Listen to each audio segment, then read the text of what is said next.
My guy Yogi, he liked it. He's like, oh man, it could have been worse. And my thoughts were like, nah, I don't feel like it could have been worse. I feel like the only way it could have been worse is if I was up there trying to do it. Like that would have been worse. If me or him or our circle of friends was like, oh yeah, let's make a movie. Let's make Coming to America 2. Like then it would have been worse. Outside of that, it couldn't have really gotten much worse to me. It was pretty bad.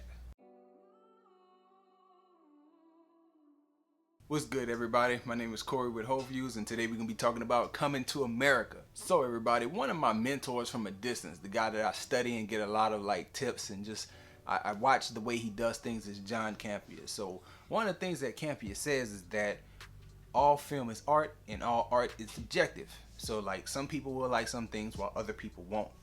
I feel like that's even more true for comedy and horror, because with comedy, either you're going to laugh or you won't. Either this comedic style lends itself to you or it won't. With horror, it's the same thing. Either you're into this type of scare that they're going for or you're not. Either you're impressed with this horrific presentation or it's too grotesque, or it just doesn't do it for you. So I feel like comedy and horror are more subjective than other types of art. People are going to like it or dislike it. Is going to be way more polarizing than with other art, other film genres. Drama can be up for interpretation. Some people like a performance, some people don't. But I feel like it's way more focused with comedies and horrors. With that being said, Coming to America 2 was trash. I'm sorry. I hate to be that guy to break the bad news to you, and I'm not hating. Listen, I loved Coming to America, the first one. I thought, based on the trailers, that this could be interesting and it could be good. But to me, it was just silly for the sake of being silly. It was incredibly unoriginal, and I just didn't feel like it was worth doing. You should have left Coming to America alone. They even made commentary on that during the movie, which I found to be strange. I don't think it's a spoiler at this point now to talk about the movie in general. I'm not going to give you specific instances, but basically, to me, what they did was they took the whole first movie and they said, anything that made people laugh, let's do it again. And maybe, somebody in the room might have said, don't y'all want to try something new?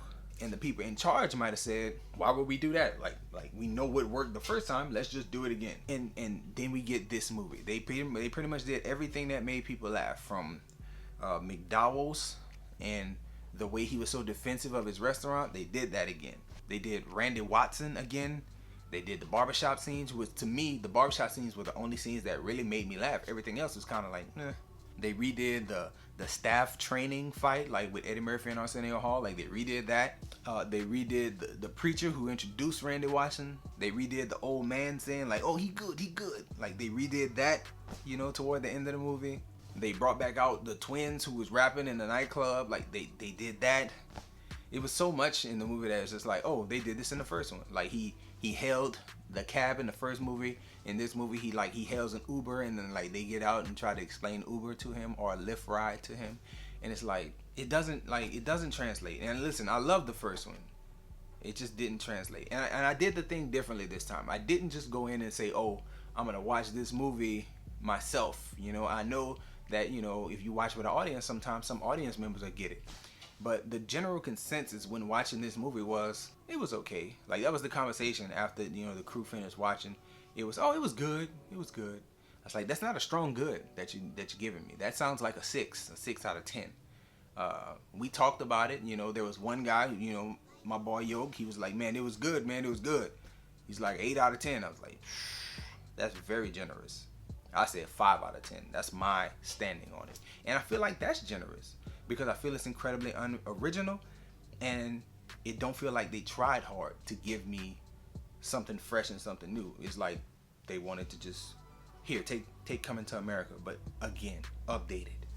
And you could have gave me an original idea throughout the film, and it just didn't. Now, I will say that this movie is consistent, or me judging this movie this way is consistent with my sensibilities, because I think towards, and this is no disrespect, but I think about Leslie Jones. I've never found Leslie Jones to be funny, ever. Not saying she's not good, not saying she's unworthy of the career she has. She has an incredible career. She's on Saturday Night Live. She was in the Ghostbusters films. She was in a bunch of things over the years. She's well deserved to be paid what she's paid, and no disrespect, but she's just not for me. And I think the movie as a whole was just not for me. My guy Yogi, he liked it. He's like, oh man, it could have been worse. And my thoughts were like, nah, I don't feel like it could have been worse. I feel like the only way it could have been worse is if I was up there trying to do it. Like that would have been worse. You know, if me or him or our circle of friends was like, oh yeah, let's make a movie. Let's make Coming to America 2. Like then it would have been worse. Outside of that, it couldn't have really gotten much worse to me. It was pretty bad. And the best gauge of a comedy, like if you want to defend this, if you laughed, bravo, you enjoyed it, you're good to go. But for me, I watched the whole movie and I laughed at the first barbershop scene because I liked that character. Everything he did was in character. It was consistent. It was good. I laughed when I saw them again later in the film, and I laughed when I saw them at the wedding at the end. And like that was it. Everything else to me was kind of like, I guess. Some of the younger people that we watched with was like, oh, Tiana Taylor's in it. I'm like, why? Like she doing a whole performance. Why? Wesley Snipes was in it. I'm like, is he a drum major? Like he's supposed to be a general. Like, what is he doing? And that's part of my big problem with the film. Like you look at the original, it was silly, right? It was silly, but it was silly within context.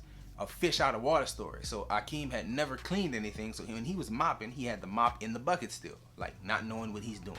Talking about sports, sounding so awkward because they didn't have those sports in Zamunda. It made sense to be silly and stupid then. Here, it was like, let's just be silly and stupid. It's like, no, that's not right. Like James Earl Jones was regal, like a real king in the first one.